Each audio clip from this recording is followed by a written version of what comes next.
নমস্কার সকলকে।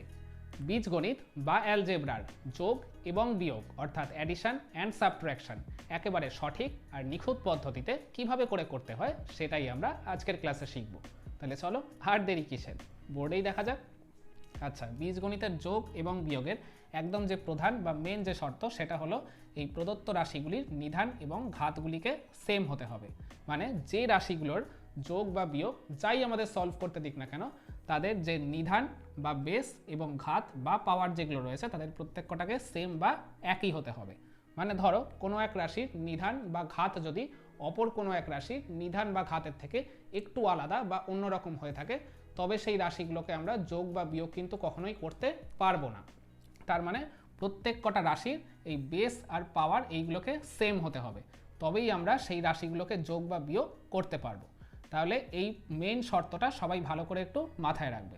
ওকে, তাহলে চলো কয়েকটা এক্সাম্পল দেখালেই তোমাদের কাছে ব্যাপারটা পুরোপুরি ক্লিয়ার হয়ে যাবে। ধরো তোমাদেরকে বললো 7x প্লাস 8x এই দুটো রাশির যোগ বা অ্যাডিশনটা বের করতে। তাহলে প্রথমেই আমাদের দেখতে হবে এই দুটো রাশির এই নিধান আর ঘাত এইগুলো সেম রয়েছে কিনা। যদি সেম বা একই থাকে তবেই আমরা যোগটা করতে পারবো, আর যদি না থাকে তাহলে আমরা যোগটা করতে আর পারবো না। তাহলে ভালো করে দেখে বলো তো এই 7x এর নিধান বা বেস কোনটা হবে। আগের ক্লাসে আমরা কি শিখেছিলাম, কোনো রাশির নিধান বা বেস কোনটা হয়, সেই রাশির যে ভ্যারিয়েবল বা চলরাশি সেটাকেই আমরা নিধান বা বেস হিসাবে কাউন্ট করব। তাহলে 7x এর এক্সটাই এখানে হচ্ছে চলরাশি, তার মানে এক্সটাই হচ্ছে নিধান বা বেস। আর 8x-এরও তাহলে তাই, এক্সটাই নিধান বা বেস হিসেবেই আমরা কাউন্ট করব। তাহলে আমরা দেখো এখানেও এক্স পেলাম, এখানেও এক্স পেলাম, মানে দুটো রাশিরই বেসটা সেম। এবার দেখি ঘাত বা পাওয়ারটা সেম আছে কিনা। এখানে ঘাত বা পাওয়ার কোনটাকে বলা হয়, কোনো এই বেসের মাথায় যে সংখ্যা থাকে সেটাকেই বলা হয় ঘাত বা পাওয়ার। আগের ক্লাসেই তো আমরা শিখেছিলাম নাকি। তাহলে দেখো এক্সের মাথায় এখানে কোনো সংখ্যা নেই, কোনো সংখ্যা না থাকলে আমরা কি বলেছিলাম, কি ধরবো ওটাকে, 1 বা 1 ধরে নেব। তার মানে এক্সের মাথায় যেহেতু কিছু নেই, তার মানে এক্সের ঘাত হচ্ছে 1 বা 1। এখানেও এক্সের পাওয়ারে কিছু নেই, তার মানে এটারও এক্সের পাওয়ার হচ্ছে 1। তার মানে এটারও 1 এটারও 1, দুটোরই ঘাত বা পাওয়ারটা সেম থাকলো, আর বেসটা সেম সেটা তো আমরা আগেই পেয়ে গেছি। তার মানে নিধান আর ঘাত দুটোর ক্ষেত্রেই কিন্তু সেম রয়েছে, তার মানে আমরা এই দুটো রাশিকে যোগ বা অ্যাডিশনটা অবশ্যই করতে পারবো। এটা আমরা কনফার্ম হয়ে গেলাম। তাহলে আমরা যখন কনফার্ম হয়ে গেলাম এই দুটো রাশিকে যোগ করব, তাহলে এবার আমরা কোন মেথডে করব সেটা ভালো করে সবাই দেখে নাও। তাহলে আমাদের প্রথমেই যে কাজটা করতে হবে, এই দুটো রাশির যে সহগ বা কোএফিসিয়েন্ট যেগুলো রয়েছে, কোনগুলো, এই যে আগের যে সংখ্যাগুলো 7 আর 8 এইগুলোকে আমরা ডাইরেক্ট আগে যোগ করে দেবো। 7 আর 8 যোগ করলে কত হবে, হয়ে যাবে 15। আর এদের নিধান আর ঘাতগুলো তো সেম, তাই তো। তার মানে এই দুটো থেকে আমরা যে কোনো একটাকেই তুলে এখানে বসিয়ে দেবো। মানে দুটোই এক্স রয়েছে, তার মানে একটা এক্সই আর কি এই আনসারের পাশে বসিয়ে দেবো। মানে 15x-টাই হচ্ছে 7x আর 8x-এর যোগ বা অ্যাডিশনের আনসার। ধরো এইবার তোমাদেরকে বললো 10a² প্লাস 25a² এই দুটো রাশির যোগ বা অ্যাডিশন বের করতে। তাহলে এখানে আমরা ঠিক একইভাবে দেখে নেব যে এই দুটো রাশির নিধান আর ঘাতগুলো সেম রয়েছে কিনা। দেখো এর নিধান কত, এ, এটারও নিধান হচ্ছে এ, তার মানে নিধানগুলো সেম। এবার দেখি ঘাতগুলো সেম রয়েছে কিনা। এর মাথায় 2 রয়েছে, এখানেও এর মাথায় 2 রয়েছে, তার মানে ঘাতগুলোও সেম। নিধান ঘাত দুটোই সেম রয়েছে, তার মানে অবশ্যই আমরা যোগটা করতে পারবো। তাহলে আগেরটার মতো ঠিক ওই একইভাবে করব, আগে এই দুটো সহগ বা কোএফিসিয়েন্টগুলোকে যোগ করে দেবো। তার মানে এটা যোগটা করলে হবে 5, 2 আর 1 3, 35। আর তারপর বললাম এই দুটো যেহেতু সেম রয়েছে, নিধান আর ঘাত সেম থাকলে তবেই তো আমরা যোগটা করতে পারবো। তাহলে এই দুটোর যে কোনো একটাকে তুলে এখানে বসিয়ে দেবো, মানে 35a²টাই হচ্ছে এই দুটো রাশির যোগ বা অ্যাডিশনের আনসার। ধরো এইবার তোমাদেরকে বললো যে 13b প্লাস 42b² এই দুটো রাশির যোগ বা অ্যাডিশনটা বের করতে। তাহলে এখানে আমরা ঠিক সেম কাজ করব, নিধান আর ঘাতগুলো সেম রয়েছে কিনা দেখে নেব। এ দেখো এখানেও বি এখানেও বি, তার মানে নিধানগুলো সেম। এবার দেখি ঘাতটা সেম রয়েছে কিনা, বি এর মাথায় কিছু নেই, মানে আমরা 1 ধরে নেব। আর এখানে বি এর মাথায় 2 রয়েছে, এই দেখো এখানে ঘাতটা 1, এখানে হচ্ছে 2। আর আমরা ফার্স্টে কি বলেছিলাম, কোনো রাশিগুলোর নিধান ঘাত দুটোকেই সেম হতে হবে। দুটোর একটাও যদি আর কি একটু অন্যরকম থাকে তাহলে আমরা যোগ বা অ্যাডিশনটা করতে আর পারবো না। এখানে নিধান বা বেসটা সেম থাকলেও যেহেতু ঘাতগুলো আলাদা, তার মানে আমরা এই দুটো রাশিকে আর যোগ বা অ্যাডিশন কিন্তু কখনোই করতে আর পারবো না। ধরো এবার তোমাদের যদি বলে 26y³ প্লাস 39z³ এই দুটো রাশির যোগ বা অ্যাডিশনটা বের করতে। এখানেও ঠিক সেম কাজ করব, নিধান আর ঘাতগুলো সেম রয়েছে কিনা দেখব। এখানে নিধান y, এখানে নিধান z, এই দেখো এখানে নিধানটাই আলাদা। ঘাতগুলো সেম, এখানেও 3 এখানেও 3, তো ঘাত সেম থাকলেও নিধানটাই যেহেতু আলাদা, তার মানে আমরা শুরুতেই এটাকে কাটা দিয়ে দেবো যে এই দুটো রাশিকে আর কখনোই আমরা যোগ বা অ্যাডিশন আর করতে পারবোই না। ধরো এবার যদি তোমাদের বলে 17 a square B square plus 54 a square B square, এই দুটো রাশির যোগ বা অ্যাডিশন বের করতে ঠিক আমরা সেম কাজই করব। আগে দেখব নিধান আর ঘাতগুলো সেম রয়েছে কিনা। এ দেখো এখানে এ, এখানেও এ, এখানেও বি, এখানেও বি, মানে নিধানগুলো সেম রয়েছে। এবার দেখি ঘাতগুলো সেম রয়েছে কিনা। এর মাথায় 2, এর মাথায় 2, এখানেও বি এর মাথায় 2, বি এর মাথায় 2, তার মানে নিধান ঘাত দুটোই কিন্তু সেম রয়েছে। তার মানে আমরা অবশ্যই এই দুটোকে যোগ বা অ্যাডিশন করতে পারবো। তাহলে ঠিক ওই সেমভাবেই করব। এই দুটোর আগে সহগগুলোকে যোগ করে দেবো। 7 আর 4 হচ্ছে 11-র 1, হাতে আমাদের 1 থাকবে, 5 আর 1 6, আর 1 মিলে হয়ে যাবে 7। 71 হচ্ছে এই দুটোর যোগ। তারপর আমরা কি বলেছিলাম, এই দুটো যেহেতু সেম রয়েছে তাই দুটোর যে কোনো একটাকেই তুলে এখানে বসিয়ে দেবো, মানে 71 a স্কোয়ার বি স্কোয়ারটাই হচ্ছে এই দুটো রাশির যোগ বা অ্যাডিশনের আনসার। ধরো এইবার যদি তোমাদেরকে বলে যে 30x y cube plus 27 X cube Y, এই দুটো রাশির যোগ বা অ্যাডিশনটা বের করতে। এখানেও আমরা ঠিক সেম কাজ করব। আগে দেখব বেস আর পাওয়ারগুলো সেম রয়েছে কিনা। এখানেও এক্স, এখানেও এক্স, এখানেও ওয়াই, এখানেও ওয়াই, তার মানে বেসগুলো সেম রয়েছে। এবার পাওয়ারগুলো সেম রয়েছে কিনা দেখি। এক্সের পাওয়ারে কিছু নেই, মানে 1 রয়েছে, এখানে এক্সের পাওয়ারে 3 রয়েছে। এ দেখো 1 আর 3 এখানেই অমিল হয়ে গেল। এখানে ওয়াইয়ের বেলাতেও ঠিক তাই, এখানে 3 এখানে 1। তো বেসগুলো সেম থাকলেও পাওয়ারগুলো যেহেতু আলাদা তাই আমরা এটাকে আর কখনোই এই দুটো রাশিকে যোগ বা অ্যাডিশন আর করতে পারবো না। ধরো এইবার যদি তোমাদেরকে বলে যে 9 P square Q plus 16 P square Q plus 45 P square Q, এই তিনটে রাশির যোগ বা অ্যাডিশন বের করতে। এখানে আমরা ঠিক সেম কাজ করব। আগে দেখব বেস আর পাওয়ারগুলো সেম রয়েছে কিনা। পি পি পি, 3 ক্ষেত্রেই পি রয়েছে, কিউ কিউ কিউ, 3টে ক্ষেত্রেই কিউ রয়েছে। তাহলে বেসগুলো সেম, এবার পাওয়ারগুলো সেম রয়েছে কিনা দেখি। 2 2 2, দেখো পি এর মাথায় সবকটাতেই 2 রয়েছে, তার মানে পি এর ঘাতটা মিলে গেল। এবার কিউ এর ঘাতটা দেখি সেম রয়েছে কিনা। এটা কিউ কিছু নেই, এটাতেও কিছু নেই, এটাতেও কিছু নেই, কিছু নেই মানে 1 আছে, এটাই ধরে নেব। তো যাই হোক না কেন, এটা আর কি কিউ এর পাওয়ারগুলো সেম রয়েছে, তার মানে বেস পাওয়ার সবকটারই সেম রয়েছে, তার মানে আমরা যোগটা করতে পারবো। ঠিক ওই একই পদ্ধতিতে 3টে রাশি থাকলেও এদের আগে শুধু সহগগুলোকেই আমরা যোগ করব, তারপর এই যেগুলো যেহেতু সেম রয়েছে এগুলো যে কোনো একটাকে তুলেই বসিয়ে দেবো। তাহলে 5 আর 6 হচ্ছে 11, আর 9 হচ্ছে 20, 20 শূন্য, হাতে আমাদের 2 পড়ে থাকবে, 4 আর 2 6, আর 1 মিলে হয়ে যাবে 7। তারপর এখানে যেহেতু পি স্কোয়ার কিউ সবকটা ক্ষেত্রেই রয়েছে, তার মানে এদের যে কোনো একটাকে তুলেই আমরা এখানে বসিয়ে দেবো, মানে 70 পি স্কোয়ার কিউটাই হচ্ছে এই 3টে রাশির যোগ বা অ্যাডিশনের আনসার। তাহলে আশা করছি বীজগণিতের যোগের ব্যাপারটা তোমরা সবাই এখন ঠিকমতো বুঝতে পেরে গেছো।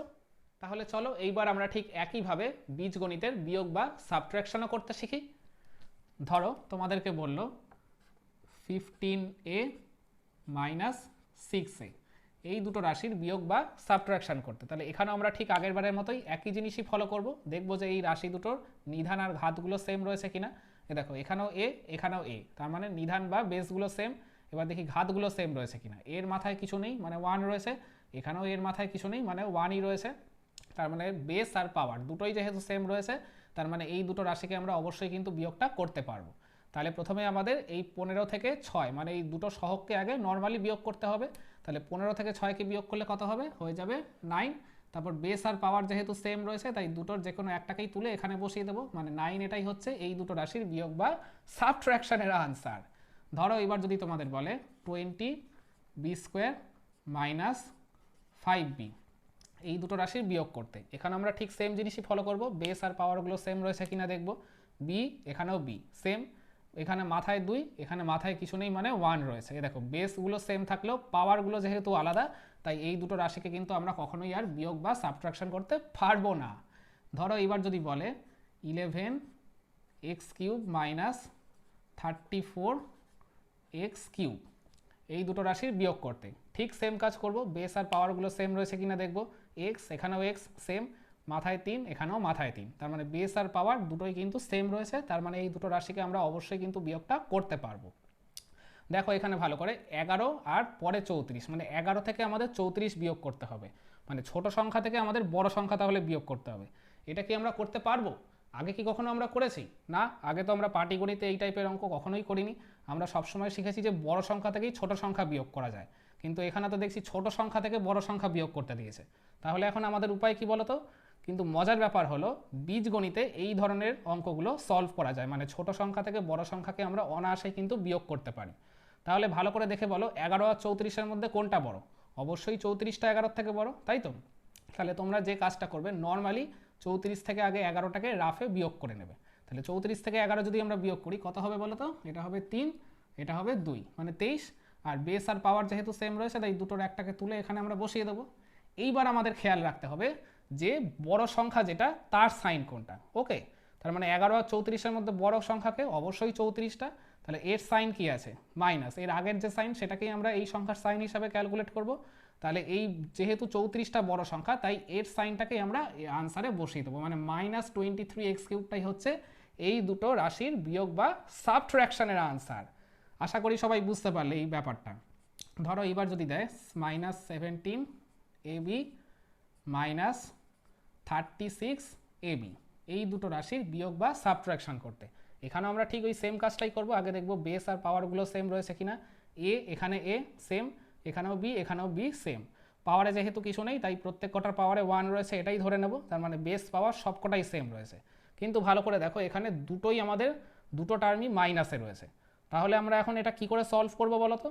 যখন দেখবে এরকম দুটো, তিনটে, চারটে মানে একাধিক টার্ম সবকটাই মাইনাসে রয়েছে, তখন তোমরা আর কোনো দিকে না তাকিয়ে এদের যে সহগ বা কোএফিসিয়েন্ট যেগুলো রয়েছে সেইগুলোকে ডাইরেক্ট আগে যোগ করে দেবে।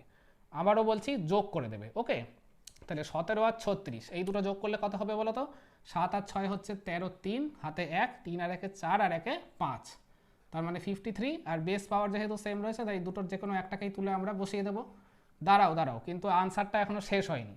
এই রকম টাইপের আর কি অঙ্কের ক্ষেত্রে যখন একাধিক টার্ম মাইনাসে থাকবে তখন তো আমি বললাম সহগগুলোকে যোগ করে এখানে বসাবে, কিন্তু লাস্টে আনসারের এই সংখ্যাটার আগে একটা মাইনাস বসিয়ে দেবে, যেহেতু সব কটা টার্ম মাইনাসে ছিল সেই কারণে। মানে -53ab হচ্ছে এই দুটো রাশির বিয়োগ বা সাবট্রাকশনের আনসার। ধরো এইবার যদি তোমাদেরকে বলে 28y² -41z⁴ এই দুটো রাশির বিয়োগ বা সাবট্রাকশন করতে ঠিক সেম কাজটা করব। আগে দেখব বেস পাওয়ারগুলো সেম রয়েছে কিনা। এ দেখো এখানে y, এখানে z, এ দেখো বেসটাই সেম নেই, পাওয়ারগুলোও সেম নেই। তার মানে আমরা এইটাকে কোনো দিকে না তাকিয়ে কেটে দেবো, যে এটা কখনোই আর বিয়োগ বা সাবট্রাকশন করা আর যাবেই না। ধরো এবার যদি বলে 25y³ z² -25 আছে, আবার ধরো +50y³ z², এই দুটো রাশিকে ক্যালকুলেট করতে। তাহলে আমরা দেখে নেব বেস পাওয়ারগুলো সেম রয়েছে কিনা। y z সেম, y এর মাথায় 3, এখানেও 3, z এর মাথায় 2, এখানেও 2, মানে বেস পাওয়ারগুলো সেম রয়েছে। তার মানে আমরা অবশ্যই কিন্তু এই ক্যালকুলেশনটা করতে পারবো। কিন্তু এখানে একটা ব্যাপার হলো, এখানে একটা মাইনাসে রয়েছে, একটা প্লাসে রয়েছে। যখন দেখবে এইরকম একটা রাশির মাইনাসে রয়েছে আর একটা প্লাসে রয়েছে, তখন তোমরা কি করবে বলো তো? যেটা বড় সহগ সেইটা থেকে ছোট সহগটাকে আগে ডাইরেক্ট মাইনাস করে দেবে। ওকে, তাহলে এখানে বড়কে অবশ্যই 50টা 25-এর থেকে বড়, তাহলে 50 থেকে আমরা 25টা আগে মাইনাস করে দেবো। কত হবে বলো তো? এটা হবে 5, এটা হবে 2, মানে 25। আর এখানে বেস পাওয়ার যেহেতু সেম রয়েছে এটাকেই তুলে বসিয়ে দেবো, মানে y³ z²। এখনও আনসারটা কিন্তু শেষ হয়নি, দাঁড়াও। এইবার আমাদের দেখতে হবে এই দুটো সংখ্যার মধ্যে কোনটা বড়। যেটা বড় তার যেটা সাইন সেটাই আমরা আনসারে বসাবো। তাহলে 25 আর 50-এর মধ্যে অবশ্যই 50টা বড়, 50-এর সাইন কি প্লাস রয়েছে, তার মানে আনসারে প্লাস সাইনটাই বসবে। তো প্লাস সাইন যেহেতু আমরা দিই না, তাই মানে 25y³ z² হচ্ছে এই দুটো রাশির বিয়োগ বা সাবট্রাকশনের আনসার। ধরো যদি 50-এর সাইনটা মাইনাস থাকতো, মানে বড় সংখ্যার সাইন যদি মাইনাস থাকতো, তাহলেও কিন্তু আমাদের আনসারে মাইনাসটা বসাতে হতো। এই ব্যাপারটা সবাই ভালো করে একটু খেয়াল রাখবে। ওকে, তাহলে ধরো এইবার বলছে -12ax² -37ax² -49ax², এই তিনটে রাশিকে ক্যালকুলেট করতে বলছে। তাহলে আমরা ঠিক একই জিনিস দেখব, বেস পাওয়ারগুলো সেম রয়েছে কিনা। দেখো এ সেম, এখানে x², এখানেও x², এখানেও x², মানে বেস পাওয়ার সবকটাই সেম রয়েছে। তাহলে আমরা এটাকে ক্যালকুলেট করতে পারবো। দেখো এখানে তিনটেই মাইনাসে রয়েছে। আমি একটু আগে কি বললাম, যখন একাধিক টার্ম মাইনাসে থাকবে তখন কি করব? এদের সহগ বা কোএফিসিয়েন্টগুলোকে নর্মালি আগে যোগ করে দেবো। ওকে, তাহলে আগে যোগ করে দিই এই তিনটাকে। 9 আর 7 16, আর 2 হচ্ছে 18, 18 8 হাতে আমাদের 1 থাকবে, 4 আর 1 5 আর 3 8 আর 1 হচ্ছে 9, 98। তারপর এগুলোতে যেহেতু বেস পাওয়ার সেম রয়েছে মানে a এক্স স্কোয়ার এটাই তুলে বসিয়ে দেবো। এখনও কিন্তু আনসারটা শেষ হয়নি, বলেছিলাম যখন একাধিক টার্ম মাইনাসে থাকবে সহগগুলো যোগ করলেও আমাদের আনসারে কিন্তু এর আগে একটা মাইনাস দিতে হবে, যেহেতু সব কটা মাইনাসে রয়েছে, তার মানে -98 এ এক্স স্কোয়ারটাই হচ্ছে এই তিনটে রাশির বিয়োগ বা সাবট্রাকশনের আনসার। তাহলে আশা করছি আজকে বীজগণিতের যোগ এবং বিয়োগ সংক্রান্ত ব্যাপারটা তোমাদের সবার কাছেই এখন পুরোপুরি ক্লিয়ার হয়ে গেছে। তো এতক্ষণ তোমরা যারা আমার এই ক্লাসটা ফলো করলে তারা এই 4টে যোগ বিয়োগ একটু কষ্ট করে ক্যালকুলেট করে প্রতিবারের মতো কমেন্টে আমাকে আনসারটা জানিয়ে দাও। তাহলে আজকের ভিডিওটা আমরা এখানেই শেষ করছি, দেখা হচ্ছে আবার পরবর্তী কোনো ক্লাসে। সবাই ভালো এবং সুস্থ থাকবেন, ধন্যবাদ।